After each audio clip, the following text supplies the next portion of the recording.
REACT-1 was a really important study. It is one of the first trials, particularly for non-surgical management of HPV-positive head and neck cancer or oropharyngeal cancer, to use on-treatment real-time HPV tumor DNA or circulating tumor DNA in the plasma or in the blood to help guide how to risk stratify and risk adapt therapy for patients.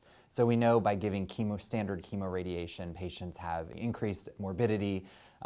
They do well with treatment, but unfortunately there are long-term complications from chemotherapy like platinum and radiation. And so the goal with REACT was actually to take those sort of intermediate risk clinical features like T4 tumors and those who had smoked for greater than 10 pack year and really see if we could use the HPV DNA tests in a way that allowed us to risk stratify patients to a little bit less intensity therapy or not. And so the meat of the study was we took the T4 smoking population with HPV oropharyngeal cancer and we gave them less radiation and less chemo if they were able to clear their HPV DNA by 95% or greater of their baseline value, and if their baseline value was detectable at a certain level.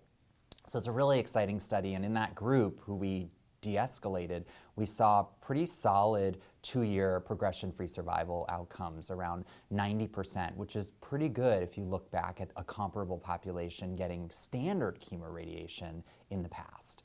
So that was really exciting to see that. Sort of shows for the first time that you can use HPV DNA in complement with other clinical risk features to help guide decision making. And it's a first step, but I think the hope is that in the future we'll see many more trials, including our own, that use HPV DNA testing as part of a clinical risk stratification to de-intensify, but also to intensify treatment for these patients. So as a way of sort of guiding personalized therapy.